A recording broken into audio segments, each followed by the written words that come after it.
Hello everyone, welcome to किन studies. आज है 27 सितंबर।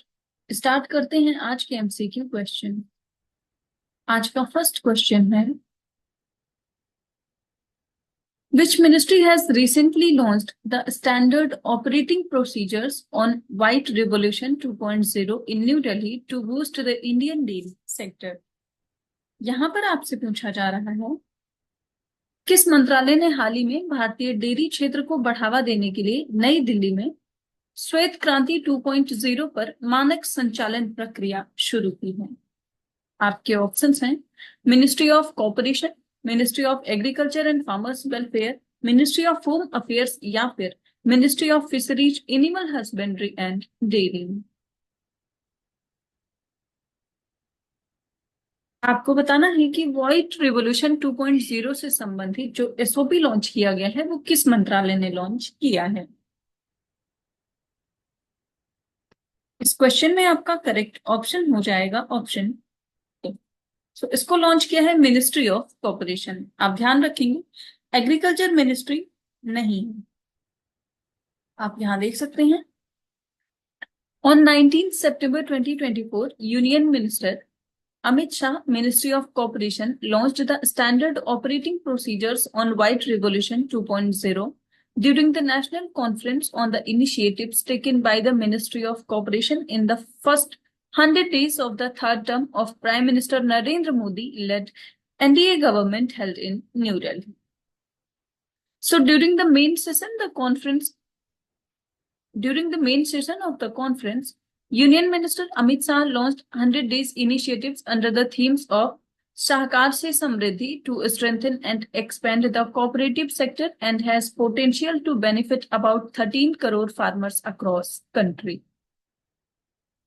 So the key target of Government of India under White Revolution 2.0 is to increase milk production by dairy cooperative societies by 50% from the current 660 lakh liters per day to 1000 lakh liters over the next 5 years. बढ़ते हैं next question की ओर।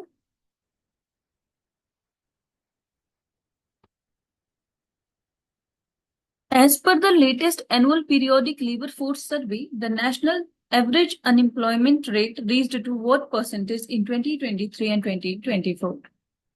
यहाँ पर आपसे पूछा जा रहा है, नवीनतम वार्षिक आवधिक श्रम बल सर्वेक्षण के अनुसार राष्ट्रीय औसत बेरोजगारी दर 2023-2024 में कितनी पहुंच गई है। आपके ऑप्शंस हैं 3.2%, 4.1%, 3.5% या फिर 2.8%।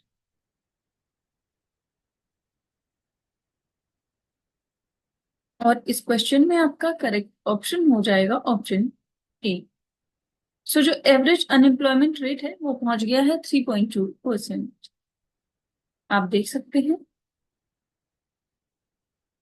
As per the latest annual periodic labour force survey the national average unemployment rate has decreased from 5.1% in 2022-2023 to 3.2% in 2023 and 2024. So Haryana, Tamil Nadu, Chhattisgarh and Madhya Pradesh have achieved the most substantial reduction in unemployment rates. Haryana registered the sharpest drop in unemployment, falling from 9.2% in 2022-23 to 3.4% in 2023 and 24. Tamil Nadu registered the second sharpest decline, while Chhattisgarh remained in the third spot. और आप ध्यान रखेंगे, periodic labour force सर्वे जो है ये report जारी किया जाता है नेशनल स्टैटिस्टिकल ऑफिस के द्वारा। बढ़ते हैं नेक्स्ट क्वेश्चन की ओर। Is the theme of World environmental health day 2024। यहां पर आपसे पूछा जा रहा है, विश्व पर्यावरण स्वास्थ्य दिवस 2024 का विषय क्या है। आप इसको विश्व पर्यावरण दिवस से कंफ्यूज नहीं करेंगे। आपके ऑप्शंस हैं clean energy for a sustainable future, second environmental health, creating resilient communities through disaster risk reduction and climate change mitigation and adaptation, third green living, reducing pollution and promoting eco-friendly practices, या फिर building sustainable cities for future generations. और इस question में आपका correct option हो जाएगा option B.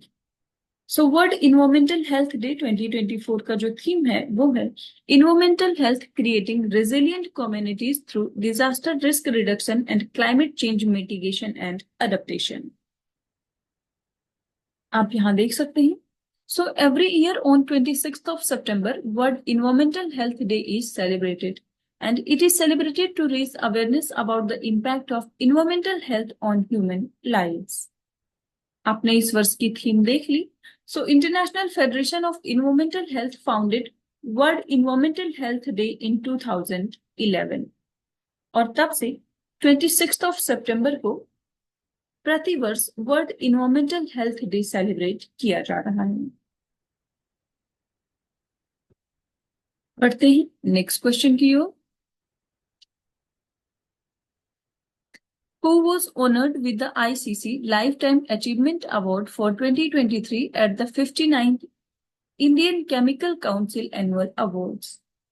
यहां पर आपसे पूछा जा रहा है 59 में भारतीय रासायनिक परिषद के वार्षिक पुरस्कार में 2023 के लिए आईसीसी लाइफ टाइम अचीवमेंट पुरस्कार से किसे सम्मानित किया गया? आपके ऑप्शंस हैं डॉक्टर रघुनाथ माशेलकर, डॉक्टर अनिरुद्ध पंडित, डॉक्टर चिमनलाल के मेहता या फिर श्री दीपक सी मेहता।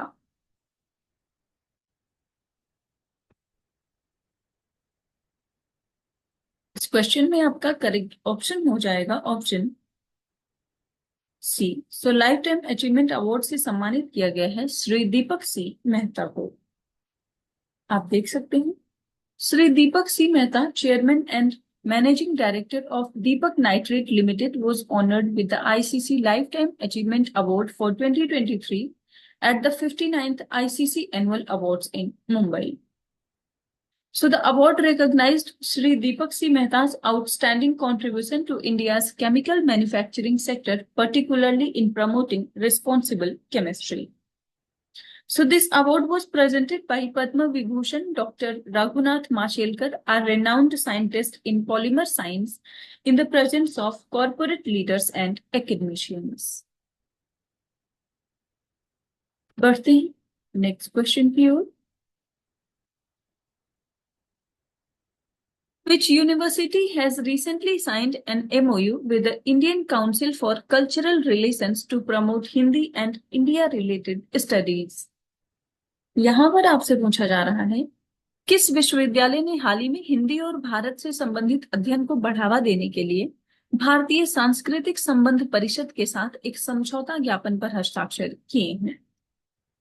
आपके ऑप्शंस हैं University of Tokyo, University of Saskatchewan, American University of the Middle East या फिर Gulf University for Science and Technology. आपको बताना है कि ये समझौता भारत और किस देश की विश्वविद्यालय के साथ हुआ है।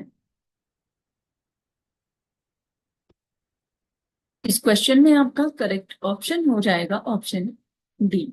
सो ये समझौता हुआ है Indian Council for Cultural Relations और Gulf University for Science and Technology के मध्य।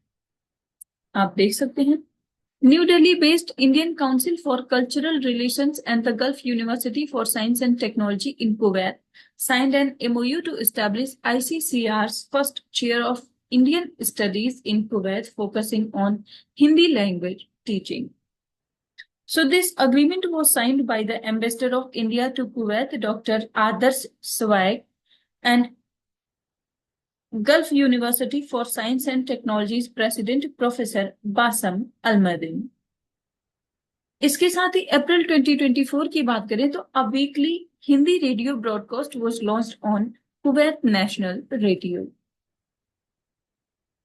बढ़ते हैं नेक्स्ट क्वेश्चन की ओर।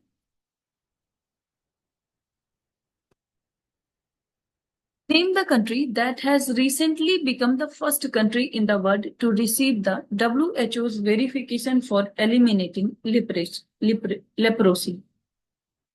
यहां पर आपसे पूछा जा रहा है उस देश का नाम बताइए जो हाल ही में कुष्ठ रोग उन्मूलन के लिए विश्व स्वास्थ्य संगठन सत्यापन प्राप्त करने वाला दुनिया का पहला देश बन गया है। आपके ऑप्शंस हैं वेलीज, जॉर्डन, जमाइका या फिर ब्राजील।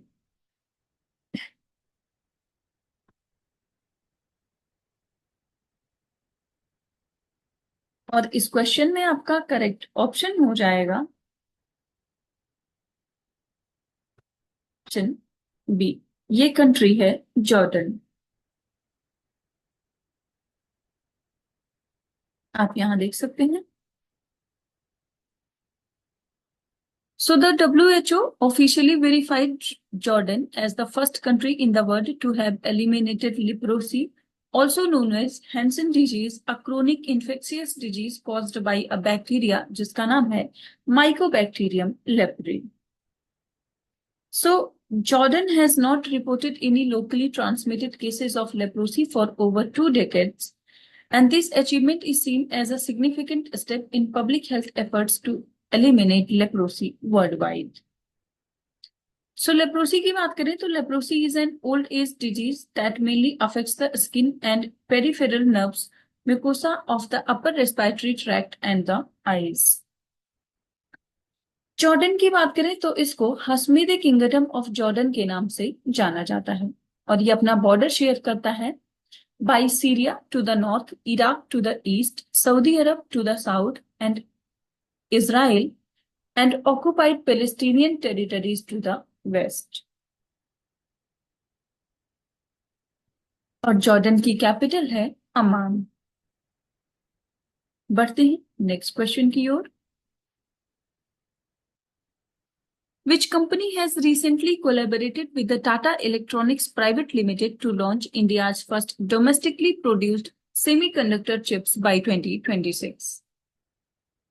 यहां पर आपसे पूछा जा रहा है किस कंपनी ने हाल ही में टाटा इलेक्ट्रॉनिक्स प्राइवेट लिमिटेड के साथ सहयोग किया है कि 2026 तक भारत का पहला घरेलू उत्पादित सेमीकंडक्टर चिप लॉन्च करेगी। आपके ऑप्शंस हैं zero error systems private limited, single turn systems private limited, Infosys या फिर टाटा कंसल्टेंसी सर्विसेज। और इस क्वेश्चन में आपका करेक्ट ऑप्शन हो जाएगा ऑप्शन डी। सो ये समझौता हुआ है टाटा इलेक्ट्रॉनिक्स प्राइवेट लिमिटेड और टीसीएस के मध्य। आप देख सकते हैं TCS is collaborating with Tata Electronics Private Limited to launch India's first domestically produced semiconductor chip by 2026. So Tata Electronics is leading the initiative with TCS providing expertise in chip design, engineering, and intellectual property-based solutions. So this initiative aligns with the India's semiconductor mission, which has approved the establishment of 3 semiconductor manufacturing facilities in India. बढ़ते हैं next question की ओर। Which country's rover recently discovered an ancient lunar crater believed to be one of the oldest on the moon, landing in a previously unknown buried impact crater? सो यहां पर आपसे पूछा जा रहा है किस देश के रोवर ने हाल ही में एक प्राचीन चंद्र क्रेटर की खोज की है जिसे चंद्रमा पर सबसे पुराने क्रेटर में से एक माना जाता है जो पहले से अज्ञात या दफन प्रभाव क्रेटर में उतरा है। आपके ऑप्शंस हैं India, United states of America, Russia या फिर चाइना। और इस क्वेश्चन में आपका करेक्ट ऑप्शन हो जाएगा ऑप्शन ए। सो भारत का रोवर है जिसने एक प्राचीन चंद्र क्रेटर की खोज की है और ऐसा माना जाता है कि ये सबसे पुराने क्रेटर्स में से एक होगा। आप यहां देख सकते हैं India Chandrayaan 3 mission has successfully identified a buried ancient crater on the moon measuring approximately 160 kilometers in diameter. So the crater was discovered by the Pragyan rover during its exploration around 350 kilometers from the South Pole Aitken Basin, the largest and oldest impact basin on the moon. The crater is believed to predate the South Pole Aitken Basin, making it one of the oldest geological structures on the moon. Its discovery contributes to understanding the moon's geological history. And the findings were published by scientists from Physical Research Laboratory in Ahmedabad in a recent issue of Science Direct on September 20th, 2024.